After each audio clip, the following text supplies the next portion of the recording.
राधे राधे सभी को। तो दोस्तों, अपने राजस्थान की ज्योग्राफी में राजस्थान का अफवाह तंत्र चल रहा था।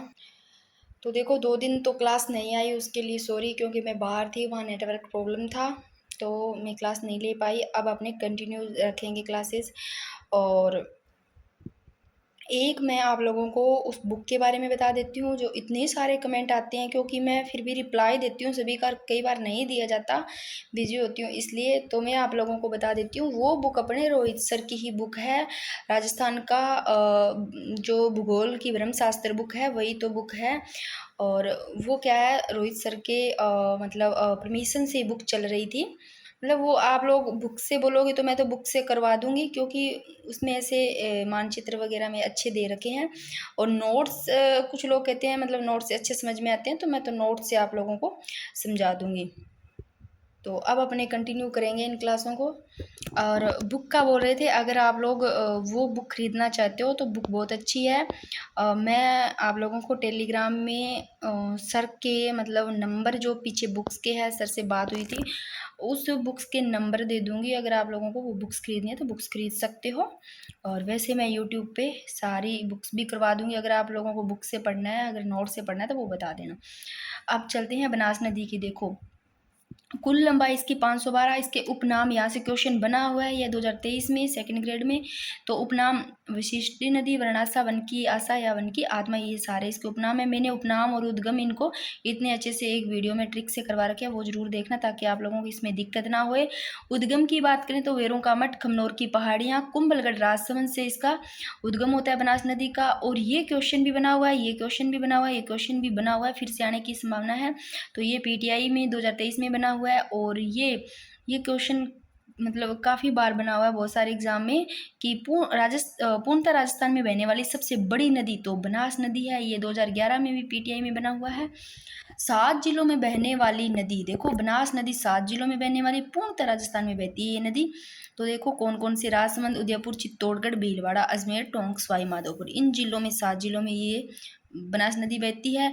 रामेश्वरम सवाई माधोपुर में, चंबल में मिलती है। तो बनास नदी कहाँ मिलती है? लास्ट में जाकर चंबल में मिलती है। कहाँ पर? रामेश्वरम, जो सवाई माधोपुर है वहाँ पर चंबल में जाकर के मिलती है। और चंबल की सबसे बड़ी सहायक नदी ये बनास नदी चंबल की सबसे बड़ी सहायक नदी है। और ये क्वेश्चन भी बना हुआ है, देखो बनास की सहायक नदियों से इम्पोर्टेंट क्वेश्चन है, 2022 में बना हुआ है सेकंड ग्रेड में। तो इसकी बाईं तरफ से जो नदियां हैं और दाईं तरफ से नदियां हैं, उनको देख लेते हैं। देखो, इसको मैं मानचित्र में भी आप लोगों को समझा दूंगी। दाईं तरफ से आप लोग 3 नदियां याद कर लेना, बाईं तरफ से याद रह जाएगी, पर नदियों को सभी से अच्छे से पढ़ लो कौन कौन सी है। देखो, बनास नदी की बात हो रही है, दाईं तरफ से देखो बेड़च, गंभीरी, मेनाल। तो देखो दाईं द आ रहा है ना, यहाँ द और यहाँ ड, याद कर लो, द और ड, बेड़च, बेड़च में ड आ रहा है। तो दाईं तरफ से बेड़च, गंभीरी और मीनाल 3 नदियाँ। बाकी है बाईं तरफ से देखो कोठारी, खारी, डाई, मासी, बांडी और मरेल नदी और सहोदरा और ढील नदी। तो ये इनकी सहायक नदियाँ देख लो, बाईं तरफ से कौन कौन सी है: कोठारी, खारी, डाई, मानसी, बांडी और मोरेल नदी, सहोदरा, डील। दाईं तरफ से बेड़च, गंभीरी, मीनाल। अब बात करते हैं, इनको थोड़ा सा मैं मानचित्र में दिखा देती हूँ। ये देखो, ये नदी यहाँ से जा रही है, बनास नदी।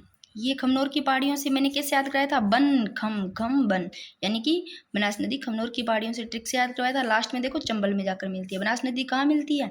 चंबल में। तो देखो यहाँ पर जो नदी है, जो बनास की सहायक नदी है, ये देखो आयड़, यानी कि आयड़ को भी बेड़च नदी कहते हैं। बेड़च, मेनाल और एक गंभीरी नदी भी इधर से। तो ये कौन सी? ये जो है बनास की सहायक नदियां हैं। अब बात करते हैं, देखो ऐसे जाती है तो इधर दायां साइड आता है, हाथ करके देखो इधर से, और इधर आता है बायां साइड। और बाईं साइड से देखो कौन सी है? मोरेल नदी, डाई, खारी, कोठारी, ये सारी दाईं तरफ से है, सॉरी बाईं तरफ से है। तो इधर वाली बाईं तरफ से और इधर वाली दाईं तरफ से। हाथ से आप करके देखोगे तो आप लोगों को पता चल जाएगा। देखो 7 जिलों में बहती है, राजसमंद, उदयपुर, चित्तौड़गढ़, भीलवाड़ा, अजमेर, टोंक, सवाई माधोपुर से। आप लोग कहोगे बुक्स में से पढ़ाना है, तो मैं तो बुक्स में से पढ़ा दूंगी, और नोट्स में पढ़ाना है तो बहुत अच्छे नोट्स भी है, नोट्स में से भी पढ़ा दूंगी, जिसमें से आप लोगों को समझ में आता है। अब बात करते हैं आयड़ या बेड़च। आयड़ को ही बेड़च नदी कहते हैं। उद्गम देखो गोगुंदा की पहाड़ियाँ, उदयपुर से आयड़ गोगुंदा बेड़च गोगुंदा ऐसे याद रख लेना। उद्गम स्थल से तो उदय सागर झील उदयपुर तक तो आयड़ नदी कहलाती है। मान लो ये आयड़ नदी है, यहाँ से जहाँ से उद्गम होता है ना, यानी कि उदय सागर झील है यहाँ, ये उदय सागर झील है, यहाँ जहाँ से इसका क्या है उद्गम होता है, यहाँ उद्गम से इस उदय सागर झील तक तो इसका नाम आयड़ रहता है। सबसे पहले देखो उद्गम स्टार्ट होता है, सबसे पहले ए पहले आता है तो स्टार्टिंग में इसका नाम ए से आयड़ होगा। फिर देखो ए बै ऐसे आता है ना, ABCD, ए और बै ऐसे कर लो, चाहे ए बी कर लो चाहे ए बै, और बै बाद में आता है। तो देखो उदय सागर झील से निकलने के बाद बेड़च नदी कहलाती है। तो ये उदय सागर झील से निकलने के बाद ही सीधी बेड़च कहलाएगी। तो आयड़ या बेड़च नदी एक ही है। इसका उद्गम गोगुंदा की पहाड़ियाँ उदयपुर से, उद्गम स्थल से उदय सागर झील उदयपुर तक, यहाँ तक इसका नाम है, स्टार्ट होता है उद्गम से, आयड़ रहता है, और इस उदय सागर झील के बाद निकलने के बाद ही बेड़च रहती है। अब बात करते हैं, देखो उदयपुर चित्तौड़गढ़ से होकर जो ये आयड़ या बेड़च नदी है, उदयपुर चित्तौड़गढ़ से होकर बिगोद भीलवाड़ा में बनास नदी में मिल जाती है। आयड़ नदी पर बांध बना हुआ है, कौन सा? मदार बांध बना है उदयपुर में। तो आयड़ मदार ऐसे याद रख लेना। सहायक नदियां देखो, आयड़ नाम जैसा आयड़ बेड़च, बेड़च आयड़ और बेड़च, ऐसे आयड़ ऐसे ओराई, ओराई गंभीरी गुजरी और वागन, ये इसकी सहायक नदियां आयड़ की। अब बात कर लेते हैं मेनाल नदी की। इन सारी नदियों के देख लेते हैं उद्गम। देखो मेनाल नदी उद्गम मेनाल से, चित्तौड़गढ़ से, बिगोद भीलवाड़ा में बनास में मिलती है। तो मेनाल देखो बिगोद भीलवाड़ा में बनास नदी में मिलती है। मेनाल नदी पर ही कौन सा जलप्रपात बना हुआ है? मेनाल जलप्रपात चित्तौड़गढ़ में। तो मेनाल नदी पर जलप्रपात, मेनाल जलप्रपात चित्तौड़गढ़ में।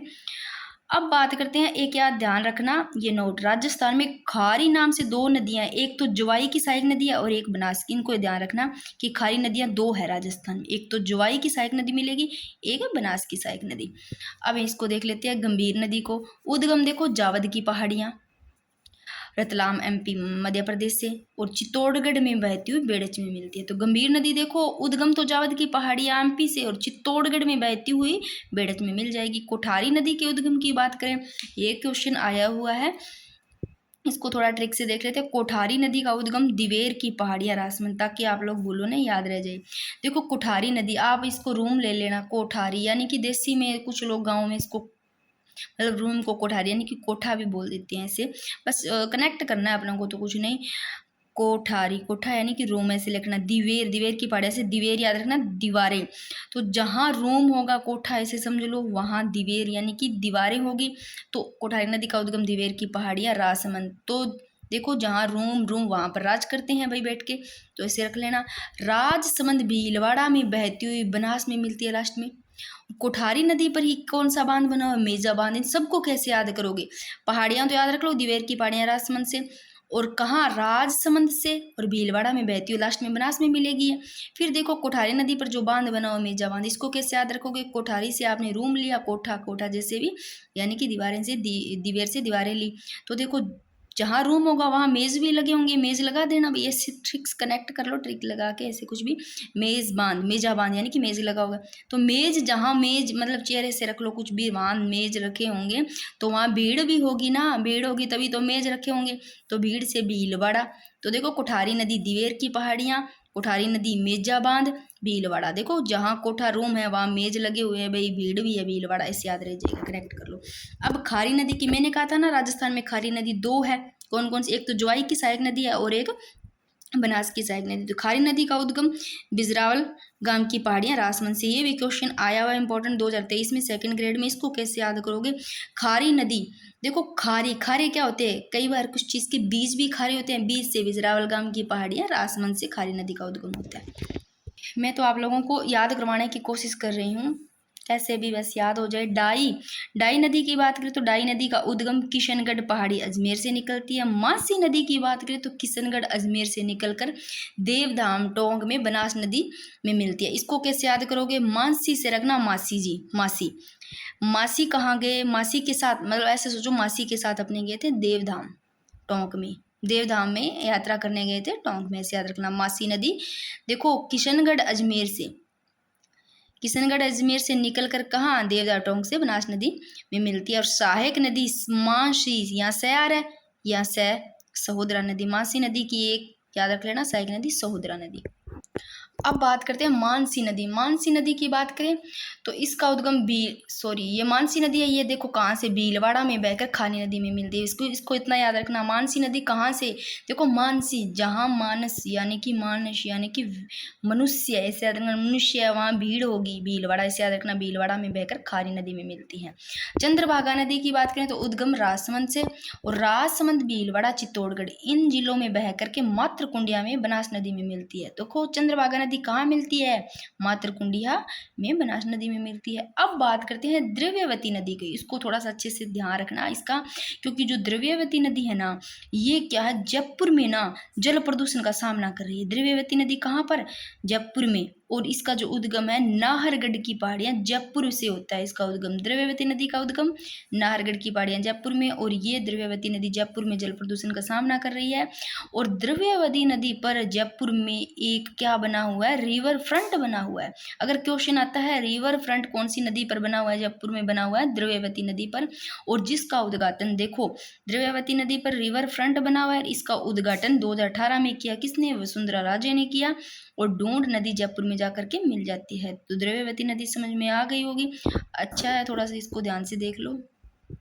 अब बात करते हैं मोरेल नदी के उद्गम की। मोरेल नदी देखो बस्सी, जयपुर से इसका उद्गम होता है। सहायक नदी मोरेल नदी की डूंड, कालीसील नदी, और मोरेल नदी पर जो बांध बना हुआ है, मोरेल बांध ही बना हुआ है दौसा में, और सवाई माधोपुर दौसा सीकर, सवाई माधोपुर दौसा सीमा पर बना हुआ है, जो ये मोरेल बांध बना हुआ है मोरेल नदी पर। अब बात करते हैं त्रिवेणी संगम की। देखो ये जो नदियां सभी में बनास नदी आएगी, वैसे इतना ध्यान रखना, ये त्रिवेणी संगम बनाती है नदियां। जो सबसे ज्यादा त्रिवेणी संगम बनाती है वो बनास नदी के कारण बनता है, और जहाँ पर 3 नदियों का संगम होता है वहाँ त्रिवेणी संगम बनता है। देखो बेणेश्वर, नवाटापुर, डूंगरपुर में देखो सोम, माही, जाखम, ये 3 नदियां, सोम, माही, जाखम नदियां कहाँ त्रिवेणी संगम बनाती है, बेणेश्वर, नवाटापुर, डूंगरपुर में। ये क्वेश्चन काफी बार आया हुआ है। और चंबल, बनास, सीप, इन नदियों की बात करें तो ये कहाँ त्रिवेणी संगम जो नदियां बनाती है वो रामेश्वर, सवाई माधोपुर में बनाती है। कौन सी नदियां बनाती है रामेश्वर, सवाई माधोपुर में, चंबल, बनास, सीप। तो देखो इसको कैसे याद करोगे आप लोग, बेणेश्वर, नवाटापुर, डूंगरपुर की बात करते हैं तो सोम, माही, जाखम, इसको कैसे याद करोगे। वैसे ये तो याद रह ही जाता होगा काफी बार, वैसे भी ना रहे तो बेणेश्वर, से आ रहा है, से सोम, बेणेश्वर, से सोम, सोम, फिर मैं आ गया लास्ट में, मैं को जोड़ लो, माही, जाखम, सोम, माही, जाखम, इसे याद करना। रामेश्वर, सवाई माधोपुर में, चंबल, बनास, सीप, ये नदियां यहाँ पर और त्रिवेणी संगम बनाती है। बिगोद, भीलवाड़ा में देखो कौन सी नदियां त्रिवेणी संगम बनाती है, बै से बिगोद, भीलवाड़ा, बै से बिना बनास, फिर मीनार, बेड़च, बै से ही बनास, बै से बेड़च, मीनार। तो बनास तो सभी में ही आएगी, तो इसके साथ में बिगोद में याद, बिगोद के अकॉर्डिंग थोड़ा सा ऐसे कनेक्ट करके याद रख लेना, मीनार, बेड़च। राजमहल टोंक में जो नदियां त्रिवेणी संगम बनाती है, बनास, दाई, खारी। और देवधाम टोंक में ऐसे रखा, देवधाम, देवधाम टोंक में कौन किसके साथ गए, देवधाम मासी के साथ में, मासी पे भी बिंदी आती है, देखो बांडी पे बिंदी आती है, याद रखना। बनास तो आएगा सभी में, तीनों में, बस 2-2 को याद रखना है। अब बात कर लेते हैं बाणगंगा नदी की। देखो बाणगंगा नदी के उपनाम की बात करते हैं, अर्जुन की गंगा, रुडित नदी और ताला नदी, ये इनके उपनाम है। अब बात करते हैं बाणगंगा नदी के उद्गम की। बै से बाणगंगा, बै से विराट की पहाड़ियाँ, कोटपुतली, बहरोड से उद्गम होता है, 2017 में आया हुआ क्वेश्चन। और राजस्थान में देखो बाणगंगा नदी कोटपुतली, बहरोड, जयपुर, दौसा, भरतपुर में बहती हुई फतेहाबाद, आगरा, यूपी में यमुना में मिलती है। ये देखो कहाँ कहाँ बाणगंगा, देखो कोटपुतली, बहरोड, फिर जयपुर, दौसा, भरतपुर में बहती हुई लास्ट में यमुना नदी में मिल जाती है। और याद रखना नोट, वर्तमान में जो बाणगंगा नदी है ना, अभी ये भरतपुर, इस भरतपुर में ही क्या है, विलीन हो जाती है। देखो पहले कोटपुतली, बहरोड, जयपुर, दौसा, भरतपुर में बहती हुई ये लास्ट में कहाँ, मतलब ये देखो यमुना में मिलती थी, आगरा, यूपी में, अब विलीन कहाँ हो जाती है, समाप्त भरतपुर में हो जाती है। और बात करें इसलिए इस नदी को क्या कहते हैं, यह नदी आंतरिक जल प्रवाह की नदी बन गई है, जो बाणगंगा नदी है। और बाणगंगा बेसिन का सर्वाधिक विस्तार देखिए तो जहाँ विलीन होती है ना, सबसे ज्यादा विस्तार यही है, भरतपुर में ही। और बाणगंगा नदी पर जो बांध बना हुआ है वो जमुआ रामगढ़ बांध बना हुआ है, जैसे जमुआ रामगढ़, जैसे जयपुर में बाणगंगा नदी पर जमुआ रामगढ़ बांध बना हुआ है। इसको थोड़ा सा मानचित्र में देख लेते हैं। ये देख लो, देखो ये रहा विराट की पहाड़ियों से बाणगंगा की बात हो रही है। देख लो, ये विराट की पहाड़ियों से इसका उद्गम होता है। कोटपुतली बहरोड से यहाँ से होगा।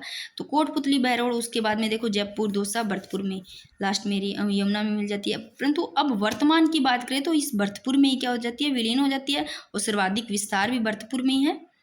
तो देख लो इसके उपनाम, उद्गम। अब बात करते हैं गंभीर नदी की। देखो उद्गम, नादोती की पहाड़ियां करौली, मैंने ट्रिक से करवाया था। गंभीर नदी, नाम ही ऐसा गंभीर, नाम ही ऐसा, नादोती की पहाड़ियां करौली से इसका उद्गम। देखो करौली, सवाई माधोपुर, भरतपुर में बहती हुई लास्ट में यमुना में मिल जाती है। यमुना नहीं, यमुना में मिल जाती है। देखो ये देखो, ये बात हो रही है गंभीर नदी की, ठीक है। ये रही नादोती की पहाड़ियां करौली में। तो करौली, सवाई माधोपुर, भरतपुर, भरतपुर, यहाँ इन तीनों जिलों से बहती हुई कहाँ लास्ट में यमुना में मिल जाती है। कौन सी, गंभीर नदी। और गंभीर की सहायक नदियां भी देखो, पार्वती, अरवरी, सरसा। जैसे गंभीर नदी का नाम वैसे इनकी सहायक नदियां। अब पार्वती नदी का उद्गम भी देख लेते हैं। पार्वती, अरवरी, जगर, सरसा गंभीर की सहायक नदियां। पार्वती के उद्गम की बात करें तो देखो छावर की पहाड़ियां करौली से। और जो पार्वती नदी है, इस पर जो बांध बना हुआ है वो पार्वती बांध बना हुआ है। और कहाँ पर, अगाई गांव है धौलपुर में, पार्वती नदी पर बांध बना हुआ है। देखो अगाई गांव में, धौलपुर में। करौली, धौलपुर में बहती हुई जो पार्वती नदी है, करौली और धौलपुर में बहती हुई गंभीर में लास्ट में मिल जाती है। और अरवरी नदी की बात करें उद्गम की, तो सकरा बांध बना हुआ है अरवरी नदी पर, थानागाजी अलवर में। और जग्गर नदी की बात करें तो उद्गम डांग क्षेत्र, जग्गर डांग ऐसे याद कर लेना, जग्गर डांग। और अरवरी नदी सकरा, देखो अरवरी सकरा नाम ही अलग सा ही है, अरवरी सकरा बांध बना हुआ अरवरी नदी पर, थानागाजी अलवर में। यहाँ अरवरी नदी पर जो बांध बना ऐसे अरवरी, ऐसे अलवर में बना हुआ है, थानागाजी में सकरा बांध। और जग्गर बांध देखो हिंडौन करौली में बना हुआ है। अब बात कर लेते हैं अपने अंतः प्रवाह वाली नदियां, वे नदियां जो अपना जल कहाँ किसी भी समुद्र में डालने से पहले ही समाप्त हो जाती है, यानी कि पहले ही विलुप्त हो जाती है, वो अंतः प्रवाह वाली नदियां होती है। देखो अंतः प्रवाह वाली नदियां, मैंने एक वीडियो पहले बना रखी है, ट्रिक से इतने अच्छे से सबको समझा रखा है। तो देखो गग्गर, कांतली, काकनी, साबी, रूपारेल, रूपनगढ़, मेंढा, कुकुंद, लिंक नदी जो कि जैसलमेर में, ये है अंतः प्रवाह वाली नदियां।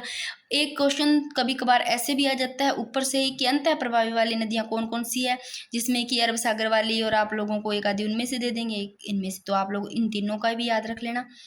अब बात करते हैं अंतः प्रवाह वाली नदियों में जो गग्गर नदी है सबसे पहले इसका। ये देखो, ये गग्गर नदी की यहाँ से देख लो, ये देखो शिवालिक पहाड़ी है यहाँ पर, ये देखो। और कालका माता का यहाँ पर मंदिर है, ये देखो शिवालिक की पहाड़ी, कालका माता के मंदिर से इसका उद्गम होता है।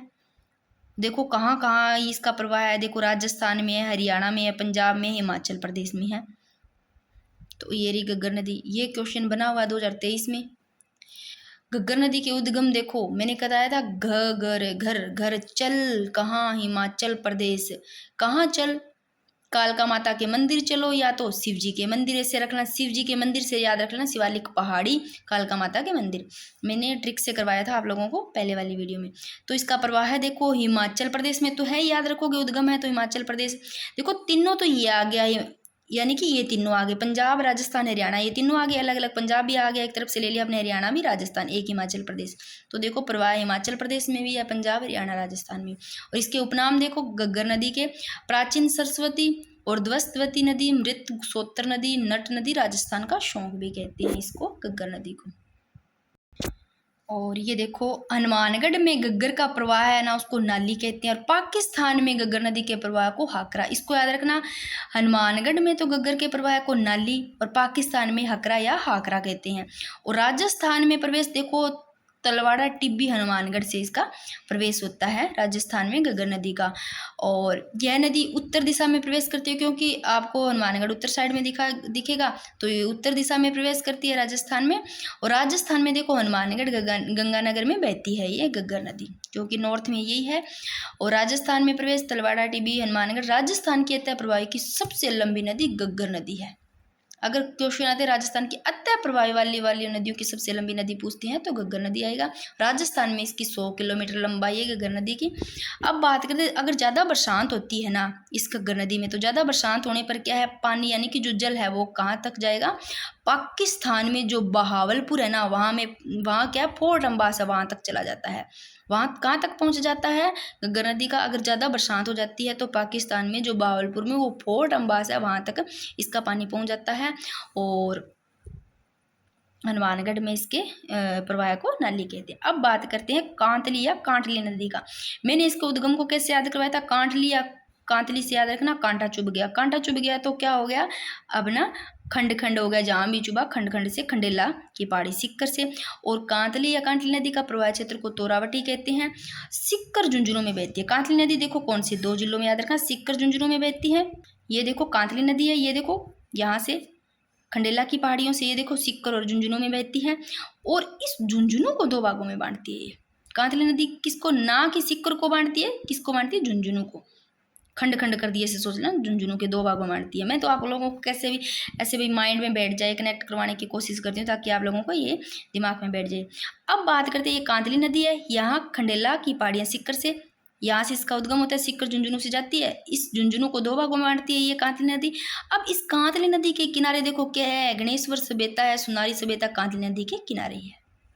अगर क्वेश्चन आता है गणेश्वर सभ्यता सुनारी सभ्यता कौन सी नदी के किनारे है, तो कांतली नदी के किनारे। कै के बाद में ख आता है, फिर गया आता है, तो गणेश्वर सभ्यता याद रख लेना।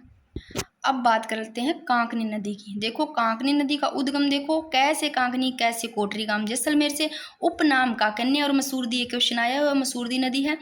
और अगर कम बरसात होती है ना, थोड़ी वर्षा होती है, तो बुज झील जैसलमेर में ही इसका निर्माण होता है। और ज़्यादा बरसात होती है, ज़्यादा बरसात होने पर यह नदी मिठा खाड़ी में विलुप्त हो जाती है। देखो ये रहा कोटरी गांव, कोटरी गांव से सीधा देखो बुज झील में जाती है ये नदी।